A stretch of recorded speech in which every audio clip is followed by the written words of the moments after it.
Yeah. Lonnie Siebert used to drive the patrol car down the street, and he'd open the door to spit. It's like, Lonnie! I'm going to open this ad hoc committee meeting of the Big Bear Fire Authority at 10 a.m., July 21st, 2025. If we could have a moment of silence, and I'll lead us in the Pledge of Allegiance. Did we kill the owl? Did we kill the owl? It's a raffle. Please join me in honoring our flag. I pledge allegiance to the flag of the United States of America and to the republic for which it stands, one nation, under God, indivisible, with liberty and justice for all. Thank you. Yes, ma'am. Chardell, could we please have roll call?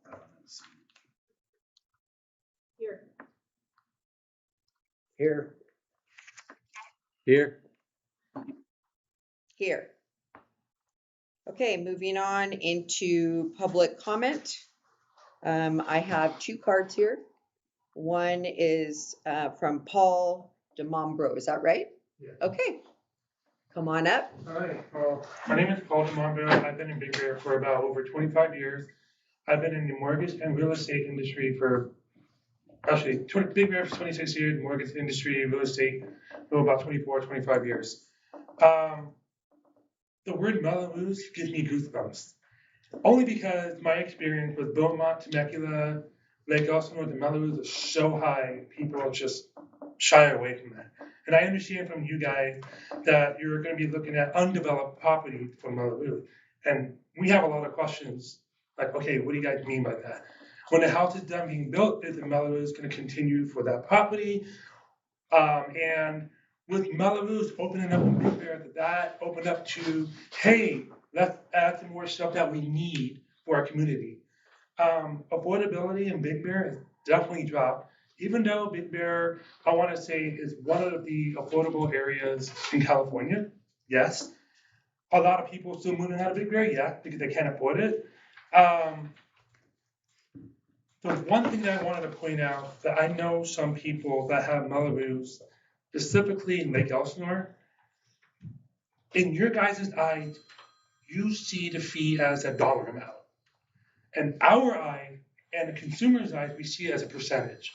So when you add that California 1% plus whatever property tax per year, when you start adding all the good stuff, the sewer, the water, and then you add the Mello-Roos is like one of the biggest fees that's on there. And one housing project, between all the fees, the percentage-wise, it comes down to over 3% on property tax. So when I see that, that kind of scares me. And if Mello-Roos would be passed, which I hope it doesn't, that increase the chances for fees to go up even further without the public approval.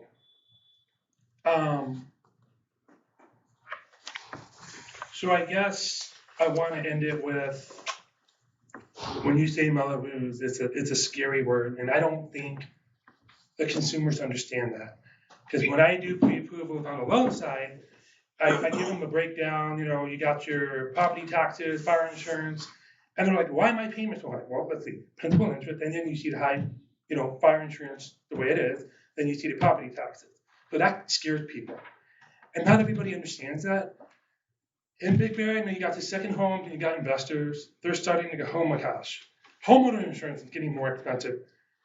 If anything else goes up, it's just scary because it's going to steer people away from purchasing in Big Bear. It's also going to steer people away from, okay, it's just not affordable anymore. We're just going to have to sell it. What if somebody has a piece of land that they just cannot sell and they can't pay that? The end of it? Finish your thought. Okay. If they can't afford to pay for the property taxes, yeah, they got 5 years to do something about it before the county gets rid of it. So I guess I just want to say Mello-Roos is a scary topic. Thank you. Thank you, Paul. And Annette Carnes. Good morning. Good morning. Thank you, Chair Segovia, committee member and staff members. I just want to make it kind of clear. I also am a realtor. I've been up here for a realtor for 24 years, lived in Big Bear for 41 years.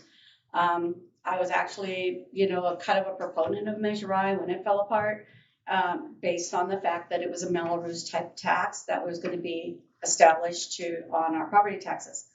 So I guess my main concern is that there's a lot of negative impacts that are going to happen if this is imposed, but mainly I have a lot of questions and concerns. So the purpose of a Melrose is to contribute to the general costs of residential districts, infrastructure improvements, police, fire services, parks, schools, childcare. And under current law, the new bonds must be approved by a vote in an election by the property owners of the district. And the bonds are then secured by special taxes levied on the property owners and billed to the property tax bills. So according to your proposed scenario chart, the new construction homes that you list will pay a Melrose tax if it passes. How would this assessment district be formed? Would it only include the new construction projects, especially single-family developments? Since Melrose taxes are spread equally among all residents and properties within the Melrose district, will all vacant lot owners form their own district? Who votes on it? Is it just the vacant lot properties? Is it the entire Big Bear Valley? Because how do you separate out your services? If you have one group of homeowners that are building new construction or new hotels that are being required to pay the tax, how do you as a fire department say, oh, we need to give them better service, or we can't go to this one because they're a non-taxed resident? I'm not sure how you do that. It's definitely going to make it an unequal type of tax, because your services, if you have a fire in one that's a non-tax versus a fire that's in one that is taxed, your services shouldn't be any different. But yet the new construction homes would have to be paying the tax for everybody else. Another concern is that because we understand our market, and CSD has already imposed a Melrose tax in 2007, which has produced no income as of this point, and that's 17 years later. What if people just don't build? What if it stifles the building process and actually declines any new construction projects, which also hurts the city and the county because they don't have other taxes and other funds and other sources of income coming in from those bills? If you have more questions, I want to hear your question. So Okay. continue. Well, another important concern that we have then too is so how do you make that tax burden on just a specific set of homeowners? When you do that, so you have a neighborhood, you have a new construction here, you have a non-new construction here, both are for sale. That buyer is going to come and say, I don't want to pay the assessment, so I'm going to go buy this house. So now it lowers your property value. It affects your property rights to be able to sell your home at fair market value, because now you've lowered that value, the resale value on it. And then another concern I have is, has anybody checked to see if taxing only a specific sector of the community is even legal when everybody gets to benefit from the services? Because on a Melrose tax, the tax is supposed to pay for the services in a specific community facilities district. But if you're intermixing them within all the houses in the community, how do you do that? How do you make sure that one sector isn't paying for everybody else to get services? So is that even legal? So anyway, that's just a few questions that I have about it. And, I would highly suggest, before you guys actually go into this further, come and talk to the Realtor Board, because we're the first point of contact for people. And when we come up, it's our requirement. We have to tell them about the Melrose tax. We are required to do that.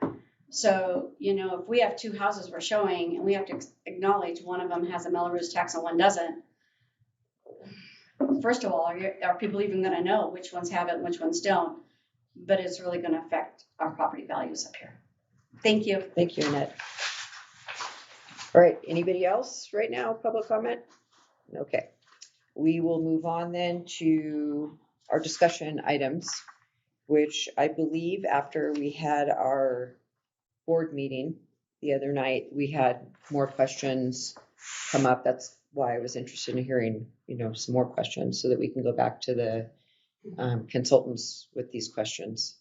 So I guess moving forward, we just need to figure out if we understand the questions we got and have kind of a good list of the questions that came up at the board meeting, at the board. Yeah, I think that was my understanding, is the direction we got from the full board was for us to come back and make sure, for us to meet today, make sure we had the whole list of questions based off of all the discussion that we had, whatever that was, last week or the week before, to go back to the consultants to get some additional information.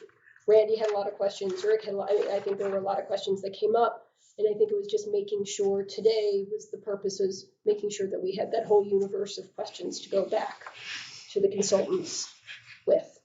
They're not on today, is that right? They're not here? Who? The consultants? No. Okay. They didn't do the best job, to be quite honest. I know you didn't hire them.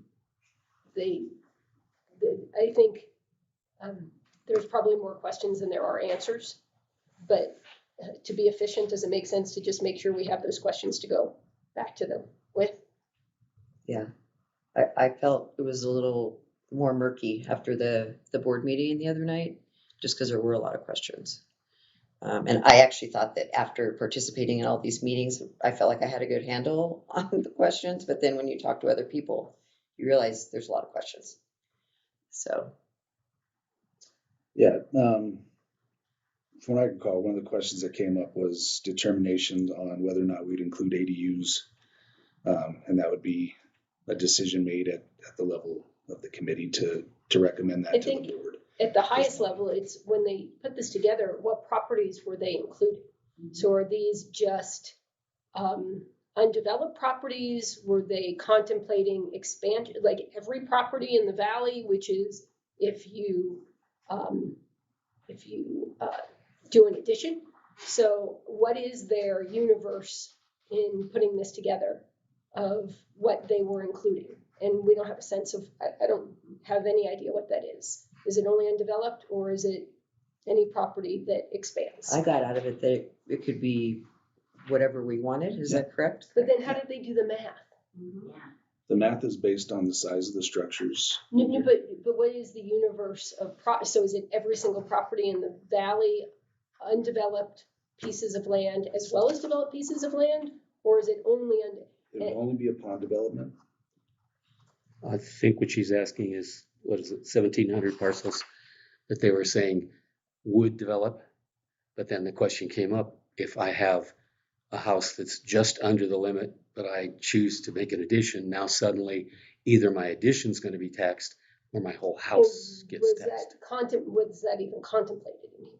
And we don't have that information. So I think that's a piece of information. It's my understanding that additions were not contemplated in the math here, but if you chose to include that, then they would update the numbers and you could include additions if you wanted to, but that their math did not include that. I believe they were taking a historical perspective of building that has occurred in the valley, using that based on buildable lots, and they made an estimation. And I think it would be helpful to see what parcels they actually included so we can compare at the city and see if that's even accurate from a parcel perspective. Like, what information did they use to come up with this? There's a combination of number of buildable properties, because there's vacant properties. Not everyone's buildable in this valley. Sounds like what they got is an estimate of around 6,000 total vacant properties in the valley, but a good portion of them are not buildable. It's too steep, it's too rocky, whatever the case may be. And then they went down again with historic data based on it. It was a window of a few years, how many homes were developed in the valley during that time. And that was their estimate for how this could potentially track over the next 25, 30 years, whatever that time phase is, to 2060. Do they also have a breakout of what percentage of the properties are in the CSD versus Big Bear Lake? I would be curious as to that. I don't think it was differentiated between the two. I don't believe so. I'd be curious Sure. as to that. I know one of the questions that I had asked, and he said it would be difficult, and that's their job, is what is the tipping point for when a tax like this impacts development and impacts the community and stifles growth? And I appreciate that it's a hard question to answer, but it's one that we need to have a better understanding of as we're assessing this. Well, some of these numbers, like scenario 3 and 4, is gonna kill real estate. Nope, if, like you said, if you're gonna build at this price, you're gonna buy somewhere else, and if you don't charge them for putting an addition on, then they can do that. I mean, why would you build at any of these 3 and 4 scenarios? Maybe commercial, maybe we should hit the lodges or hotels, but not the real estate. It's gonna kill the real estate. Well, I'd actually like the facts that go into that because it's a great hypothesis, but I would like the consultants or somebody to be able to give me actual factual basis as to the truth of that assertion.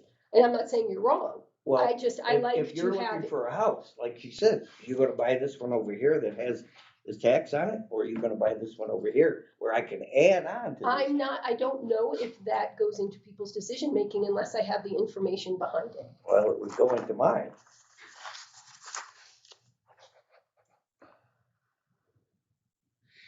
Are you looking for an actual list of all these questions for the consultants, or I think Just- Luke is doing that. I'm writing down.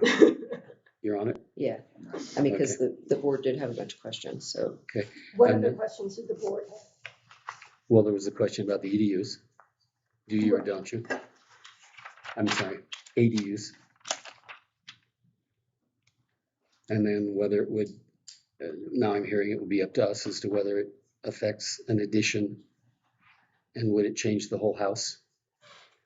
Some of the questions that were just brought up, is it worthwhile to have the chief answer some of those that we've gone over? I know we've gone over it before, but the people here now apparently have not heard the answer. And if they get the answer, they can take it back Sure. to the nest and spread it out amongst all the other agents. Sure.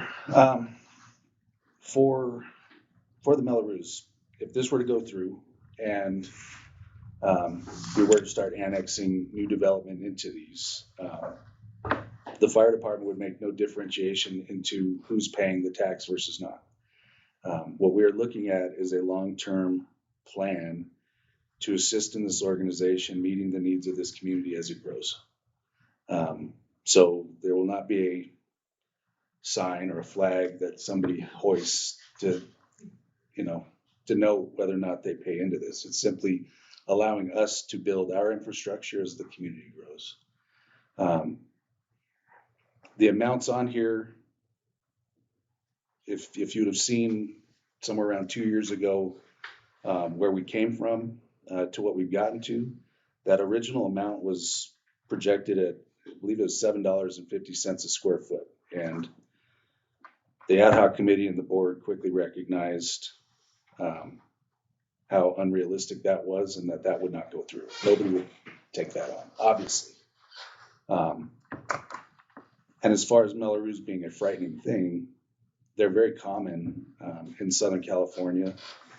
And it goes from Barstow, most high desert communities, Victorville, Apple Valley, Hesperia have them, Running Springs, Arrowhead, Crestline has Melrose. And you can pretty much run the valley floor from Yucaipa to Chino and you will find Melrose. Nobody wants to hear that word tax. I don't. I pay taxes and I pay a Melrose, which includes fire. But at the same point, again, the end goal is not to tax people. It is not to create an undue burden on the community. It is not to stifle or deaden development. It is to enhance the ability of our fire department to simply meet a growing community. The specifics of how this is laid out, based on where we're at currently, we looked at size of structures. And the reason for that is, depending upon the size of the structure, you increase the level of risk if you're responding to that structure in a fire. National Fire Protection Agency says that you're recommended to bring 16 to 17 personnel to a structure that's 2,000 square feet, 2 stories, no basement, no exposures. That would be your initial response force. We currently send 10 with the assistance of CAL FIRE in the valley. We take that to 13 with the addition of County Fire from Fawnskin. We get up to 16. It's dependent upon, are they present at the time? Are they on another call in their area? Are they out of the valley for training, et cetera? But these are the goals that the CFD was trying to reach for us. Taking it down on the max end from where we were by, I think, just over $6 per square foot, based on a scenario of adding an additional ambulance, a paramedic squad, and then 3 additional firefighters spread out throughout the shifts, is the high end as far as what this committee thought maybe we'd want to see as growth for the fire department during the term of the CFD or the Mello-Roos. We did not come to any kind of consensus at the board level as to that being a potential for us. So we're still kind of trying to work that out. And there are specifics in there, such as, would additional square footage as a remodel be included into this? Would an ADU, if you added that onto your property, be added into that? Well, it comes at the determination of this committee making a recommendation to the full board and their approval of it. All these are recommendations. And we don't have those answers just yet either, but I think the fact that we've kind of honed this down to a level from where we started, that seems to be a little bit more palatable. I think speaks kind of volumes of the fact that we've kind of changed the picture. Again, it's never going to be something that people are going to want to enjoy or like to hear. I understand the financial challenges of a lot of folks, and additional taxes in California is a bitter pill to swallow, yet we're all paying them. Regardless, it is not enforced or imposed on anybody unless they were to say, I want to develop this property.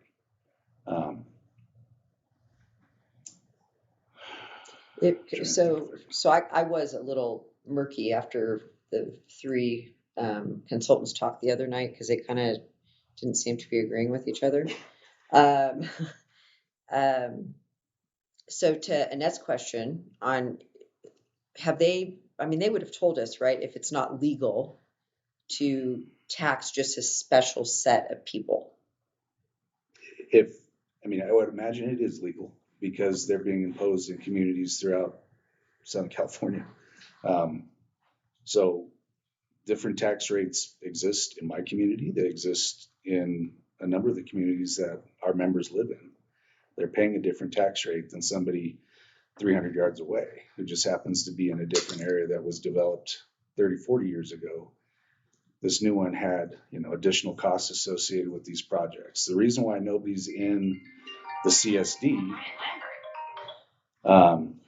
is because that was specifically developed for subdivisions, and it's broken down between the number of homes that go into them from 0 to 15, and then it steps up into the hundreds. And we haven't had a subdivision built since Maple Ridge out there. Right. I think that's one of a confusion for people would be that when you're like in an area, so wherever you're paying your CFD, you can look at it and it's a housing development. Whereas, when you leave that housing development, now you're in a different housing development that's older. So, Big Bear is different in that. So sure. I think that would be hard, maybe hard to communicate to people. Like you live right next door to somebody that's, paying more. So, we should just maybe clarify that with the consultants. Sure. Because I know I experienced a similar thing when the house that I had in Hawaii, while we were in escrow on it, they banned all vacation rental permits forever. And we weren't buying it for that. But then when we decided to sell the house, my house was worth less than the house next door to it because I could never vacation rent my house forever.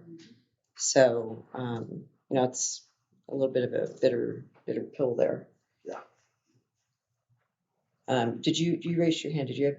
So the only thing that, the reason I brought that up was because in a Mello-Roos district, when you develop that district, it is an area where everybody benefits from the services. Here, there's going to be a sporadic amount of people in Big Bear that are paying for everyone that isn't paying to use the services. That's where I'm concerned whether it's legal or not, because when you look up the definition of a Mello-Roos, it specifically says it is for the improvements of a special district, of a community facilities district or a Mello-Roos district, not for everybody else to take advantage of. Like you can't, the neighbors across the street are not going to get the park or the whatever, the landscaping or lighting or whatever that the Mello-Roos is paying for. But here, because it's being used for the fire department, I don't know how, there's no way that you could decipher whether one service gets more or not, but yeah, one person is going to pay a lot more than everybody else, because you only have, I mean, if you're talking 1,700 properties, let's say you build 55 a year, that would get you to 2060 at 1,700 properties. So at 55 homes a year, which I'm not even sure whether that's what's being built now, those 55 people are going to pay for extra services for all the thousands of other homes up here. I just don't see whether that's a legal process. And I know for sure it will kill building. We already are struggling right now to sell vacant lots because the cost to build has gone up so high that you could build a resale home and then do an addition versus building new construction. So new construction is already hurting. I mean, we've got vacant lots that the prices are being lowered and lowered and lowered because nobody's buying them.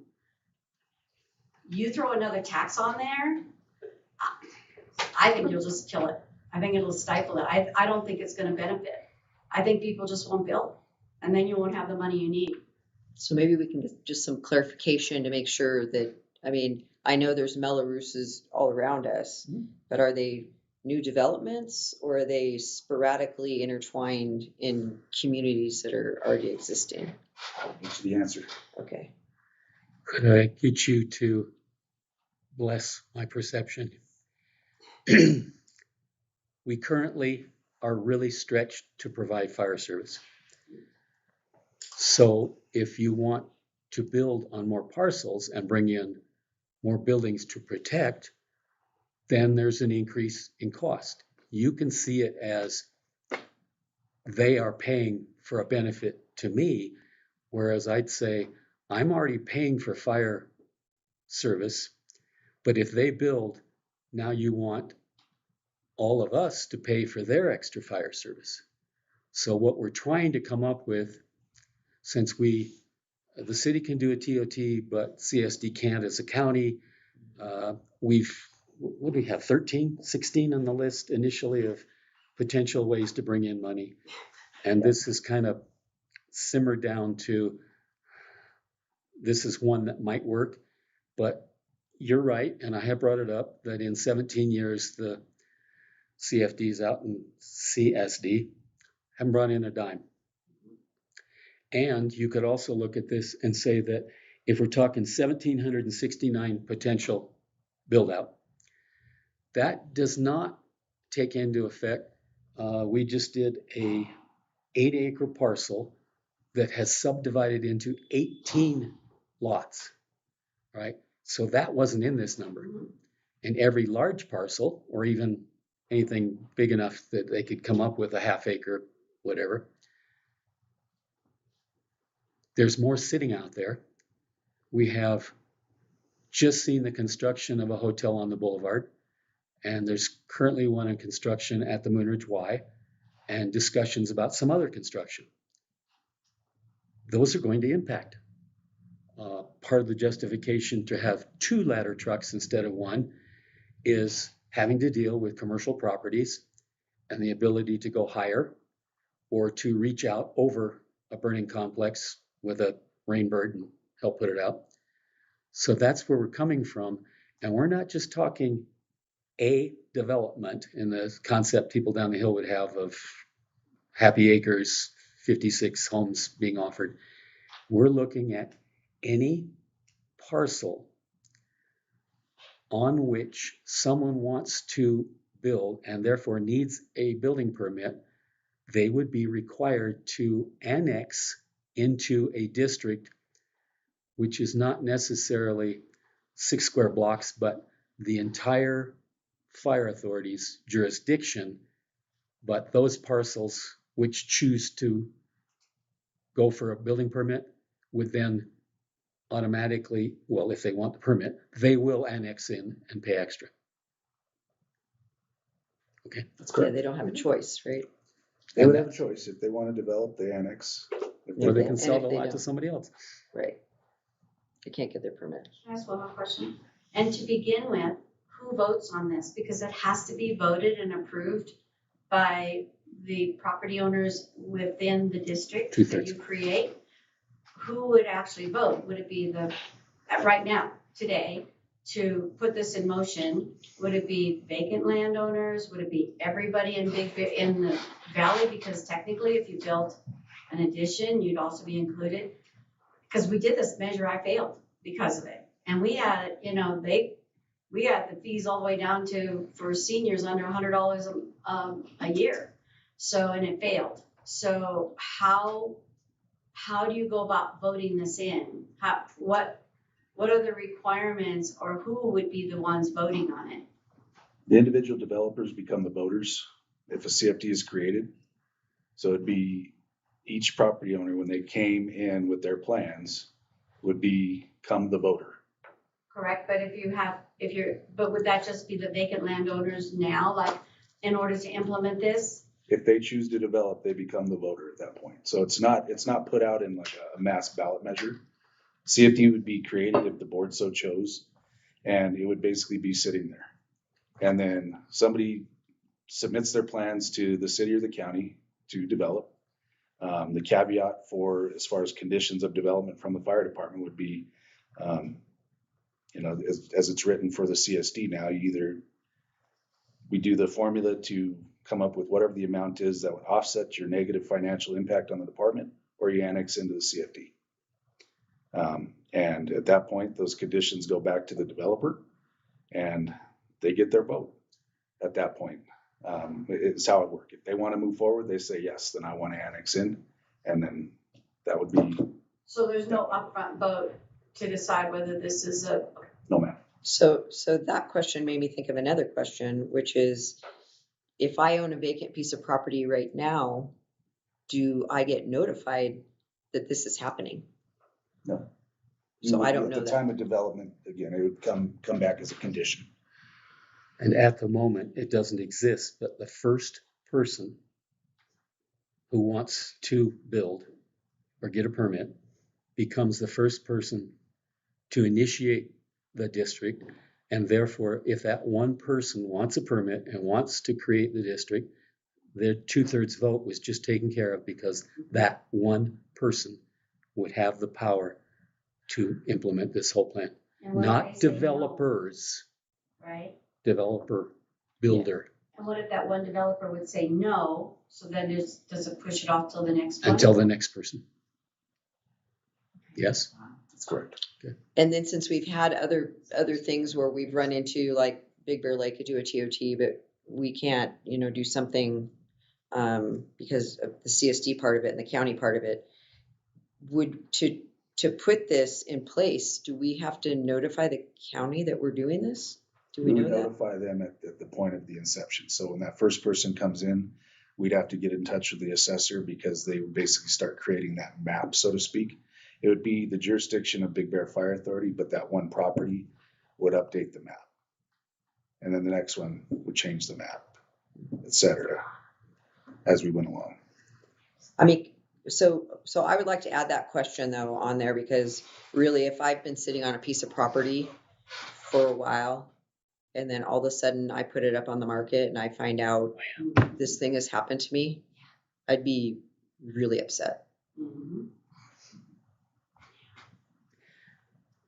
Conversely, it was brought up at the meeting that my neighbors might not pay the same rate. And as the chief just pointed out, in his neighborhood, different people pay different amounts.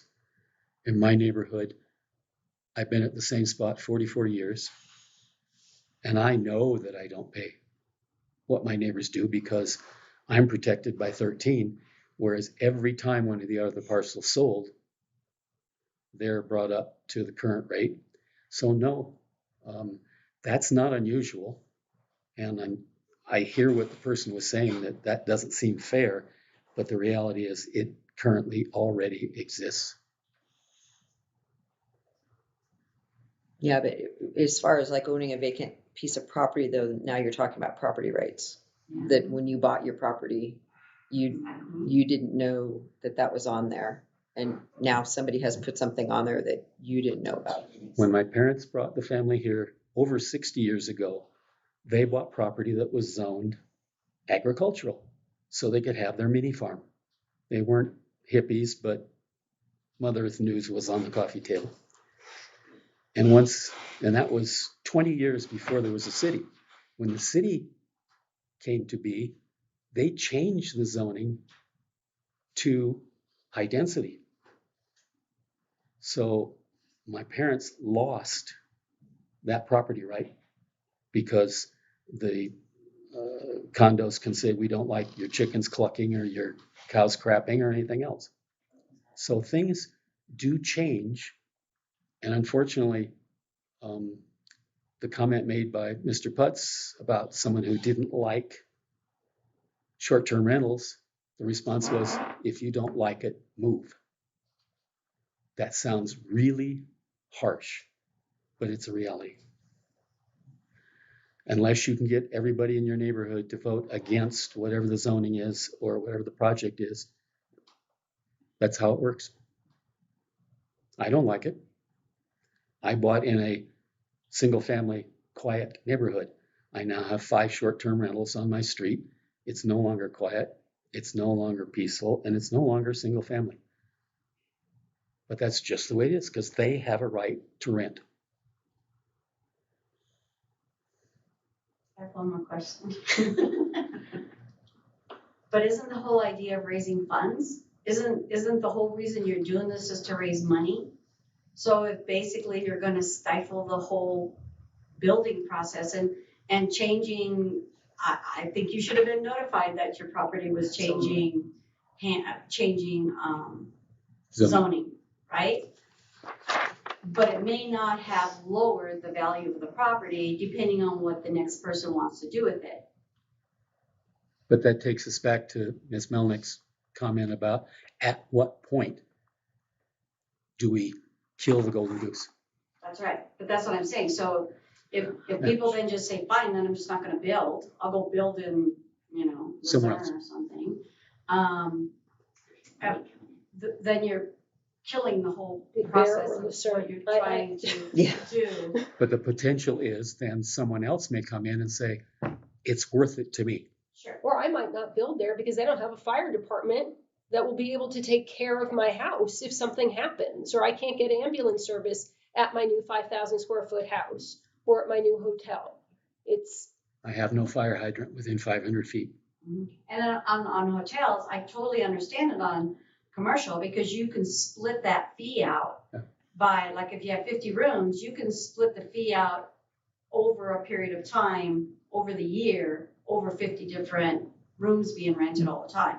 When you're a single family residence and you're absorbing that entire fee, let's say you go to 1,000 square feet, they build a 3,000 square foot home, even at $1 a foot, you're looking at an extra $2,000 a year that you're putting on somebody's, and then that goes up with the CPI. So, by 20 years, you're paying $4,000 a year. So if you have a buyer coming in and they're sitting at one point saying, oh, gee, I'm gonna have to pay an extra $4,000, which now breaks out to about $350 a month extra versus I don't have to do that if I buy this house. I think that's where you're gonna start running into issues, is that people will look at it and just say no, especially with all the costs going up so high right now. When the state mandated fire sprinklers in residentials, it automatically jacked up the price of every home built. But it also gave you it also gives you an insurance cost break. And that's where the trade-off comes, is at which point do we kill the golden goose? Understood. Okay, so I guess I'd have to watch the meeting and see. Randy seemed like he had a lot of questions. I think you took, This was more specific to, are we gonna impact ADUs? And, Okay. He had a lot of concern over the affordability of housing, and I think we attempted to address a lot of that. I mean, it depends on where do we wanna go for this. Again, the point of this is to look at a long-term strategy to assist our fire department in meeting the needs of the growing community. It's not, our attempt is not to slow or end development. We want to encourage that. But at the same point, we need to be able to grow to the expansion of the community. If we're going to stay here and we're going to stop development, then fine, we're doing a good job. We're meeting the calls and all that stuff. But I mean, as tourism continues to grow, people continue to come and live here. And that's a challenge for us. We see it every year, every winter, and every summer. More people continue to come up and visit Big Bear. It's a beautiful place. I understand it. At the same point, we need to be able to have our ability to appropriately grow as well. And this is a funding option that exists for it. As Director Walsh said, we looked at a number of different options, from foundations to, walking around in traffic with boots, to try and meet our needs. But I mean, they're not very realistic options. This laid out, it's all, of course, dependent upon development and where we want to go with it too. At the highest end, again, it was a squad, an ambulance, and 3 additional firefighters.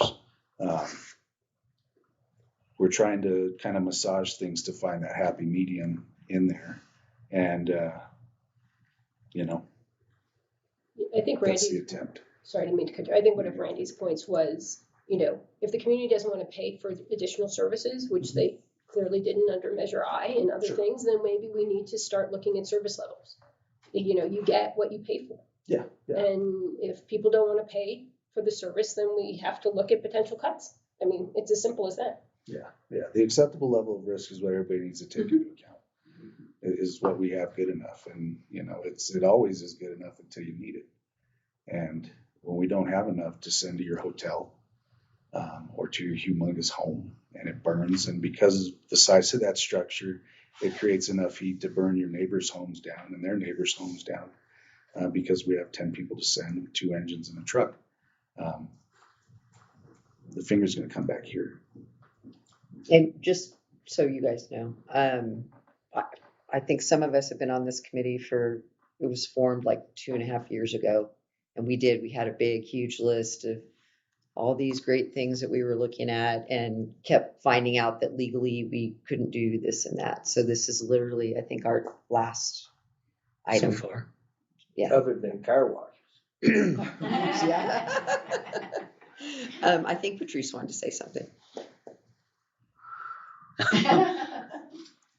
I would just like to say that I would encourage the realtors to be patient and to understand where today's meeting has come to. As you all have said, we have looked at every possible potential way to try to fund this department. Please don't go and get all of your colleagues freaked out that there's going to be a Mello-Roos tax, because that isn't what's happening today. They're trying to find a way to fund the fire department. There is talk of closing the Sugarloaf station again because we don't have money to fund the fire department. I think that's going to be very poor for you trying to sell a home in Sugarloaf. So please be patient. Please understand that this also, there's talk of a hotel going in at Snow Summit. We don't have the resources to deal with an alarm there. We have 10 firefighters on duty on any given day. A first alarm response, as Chief Wagner has said, is 17 firefighters. We don't even have enough to do a first alarm response. So please, I appreciate the reason we have public meetings is for us to give both sides of the story, and we really appreciate realtors giving their perception, but this is also about commercial properties. There's a large piece of property being developed in the east end there at 80 acres. We need to have the facilities to be able to, if a fire should break out there, if a fire should break out at the Hilton property, if a fire should break out at the airport, we don't have that right now. We are fortunate that we have CAL FIRE up here in Baldwin Lake certain times during the year, and we have County Fire and Fawnskin if they are available, as Chief Wagner has said, but once again, we only have 10 firefighters on duty at any given time. So be patient with these folks. They're trying to look at all angles. Mello-Roos is an option. It's a bad word, but it is an option. So please don't get all your colleagues thinking that they're going down this imposed tax when that's not where it's gonna finally possibly happen. So just please attend the meetings. Please look at the videos. They've been videotaping the meetings for the last 3 or 4 meetings. Please educate yourself. Please don't make the statement on today's meeting that, oh my God, they're going to impose this tax. What are we going to do? It really is about increasing the fire service, the ability for our men and women to be able to serve us. They can't, we are one disaster away from catastrophe here.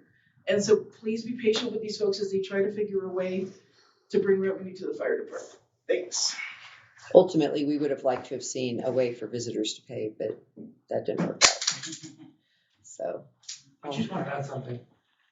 Look at it in another way. Orange County, Anaheim, and some places Las Vegas, I don't know all the details.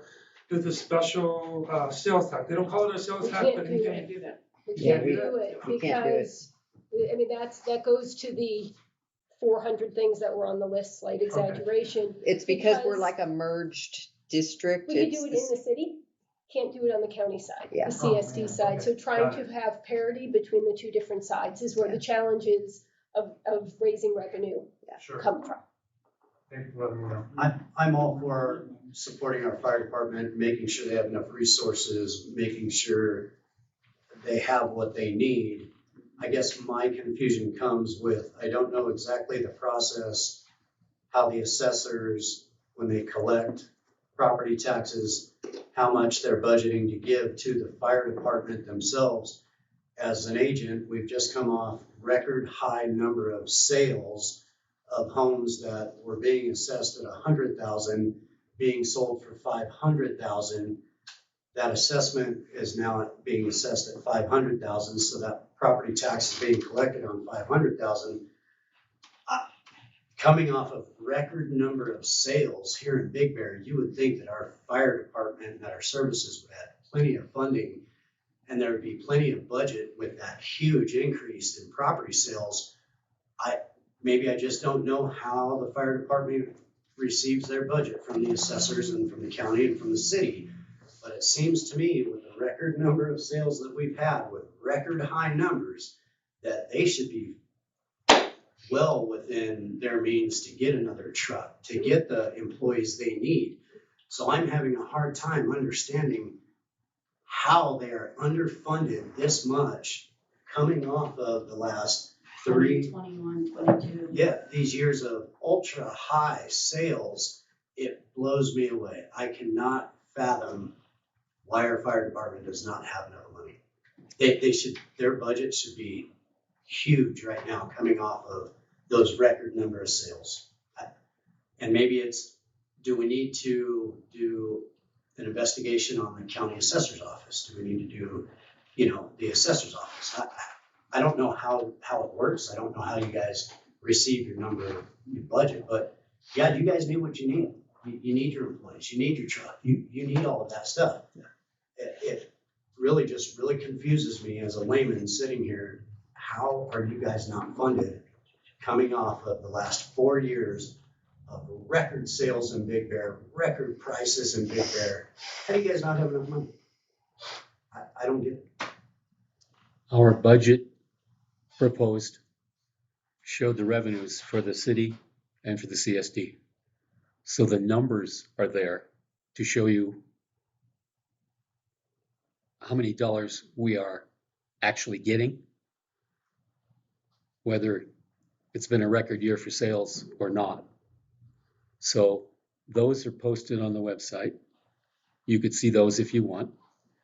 Then the question as to whether the county is turning over the money they're supposed to has been under discussion.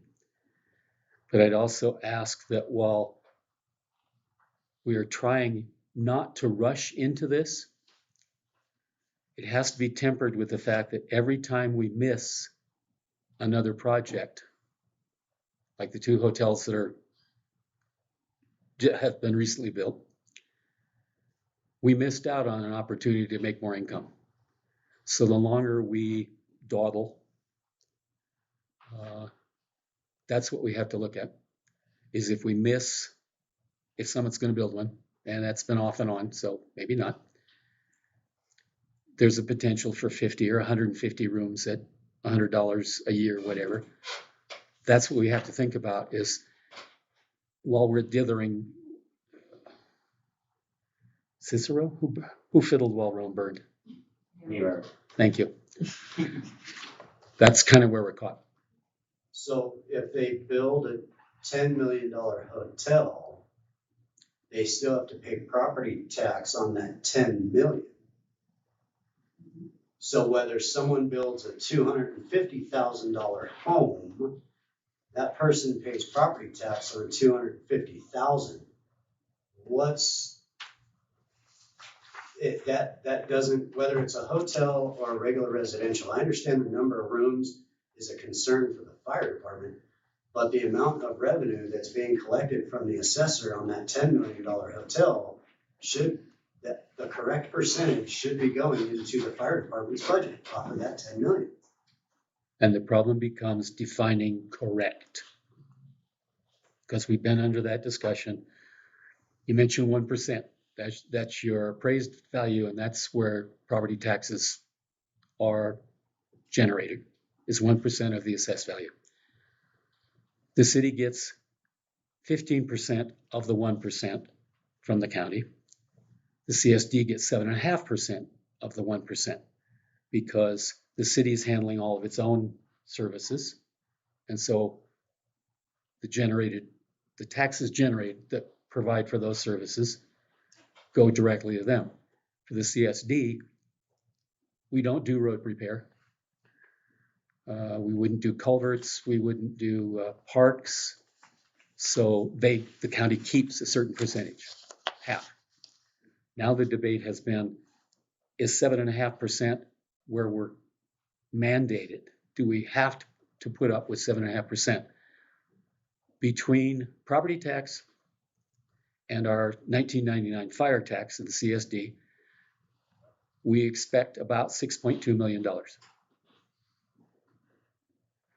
I don't know of any way to squeeze more money out of the county, although the chief's looking into that, right? Yes, sir. Again, it comes down to, that's the money. And like you said, if you had terrific sales, which won't regress every time they sell, it should boost a little.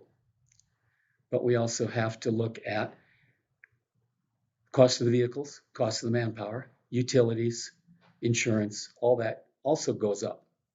And so at one point, we could count on the increase in property tax covering the cost of the MOU for the firefighters.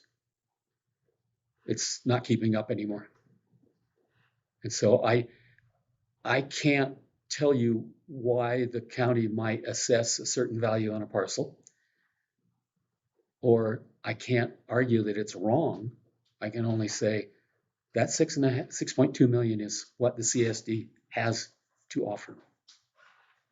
And we don't have the authority to create our own sales tax or to create, what do you call the other one? T-bids or TOTs or any of that, because the county is the one in power, and they tried to up their TOT at the last election to 11%, and it failed. So of course they're not interested in giving us any of the TOT that they already collect. Obviously they wanted more. So they're not about to give any of what they do receive to us for fire. We already asked. I thought of one other question. Bob touched on it a little bit at the beginning. Could Car we- wash? Huh? Car wash? Yeah, car wash. Bake sales. Could we, I think the answer would be yes, but I would just like to know for sure, could we do a CFD just on commercial?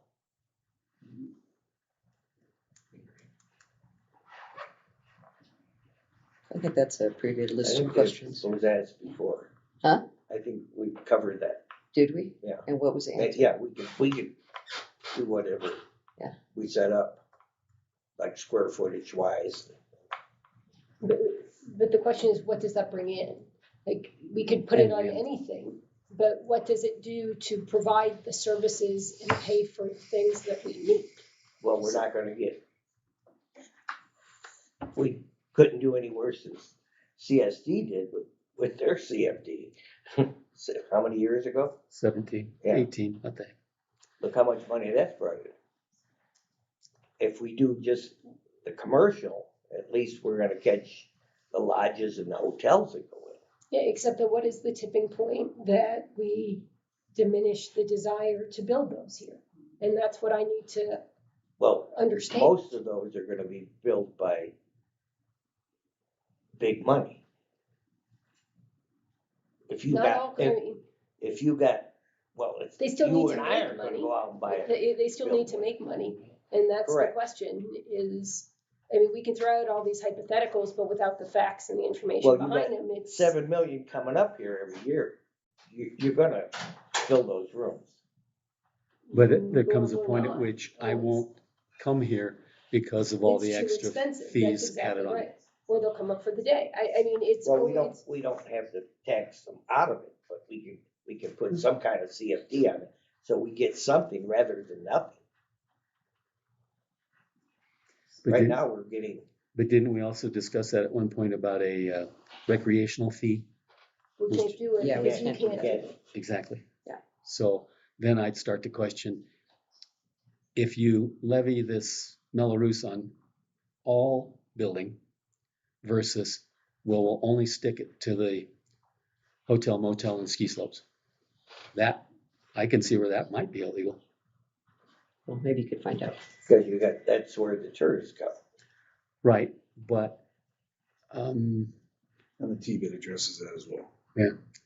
there has been the idea that you can't do certain taxes unless it's the same for, I mean, you can't, big parcels can't have to pay more than little parcels because of, they all receive the same benefit. So why is the big one paying more than the little if they all receive the same benefit? So that starts to play into, is it fair to tax businesses for firefighters and not also tax the residential?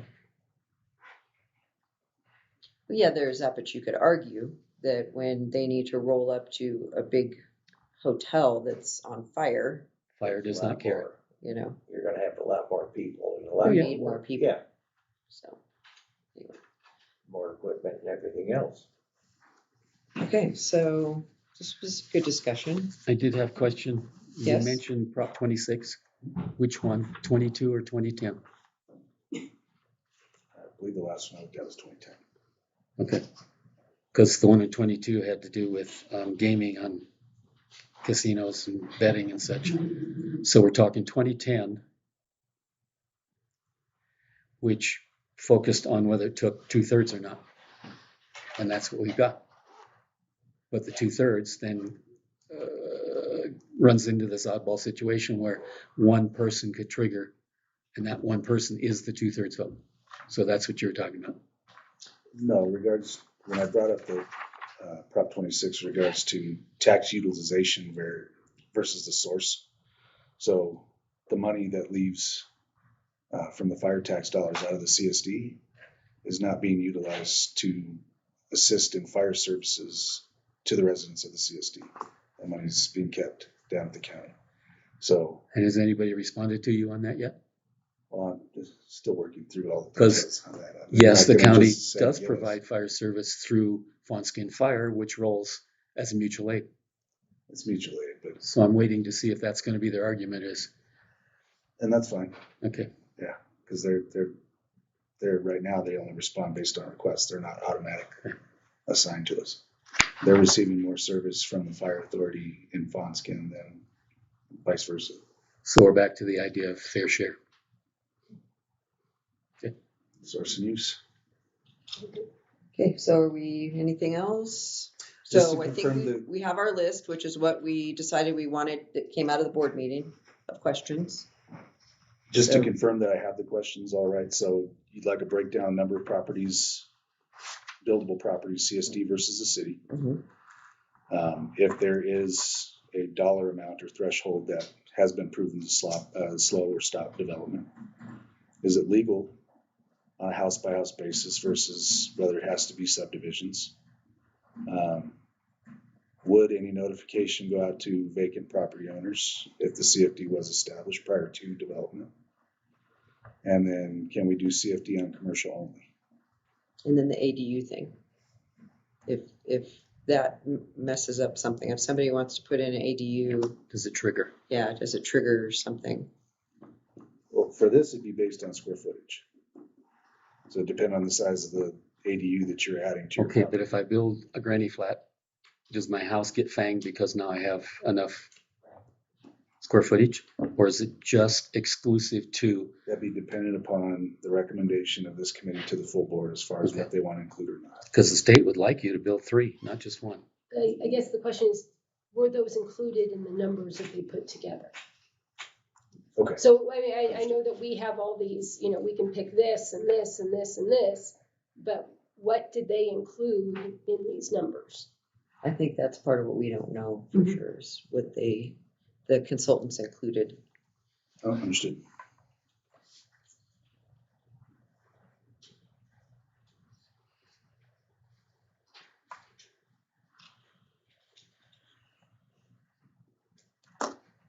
Are we good? I apologize, I gotta get home for a Okay. call. All right, if there's nothing else, Did anybody have more questions? Do we have to? I see shaking heads. Thank you. Okay, all right. Okay, I'm going to adjourn this meeting at 11:02.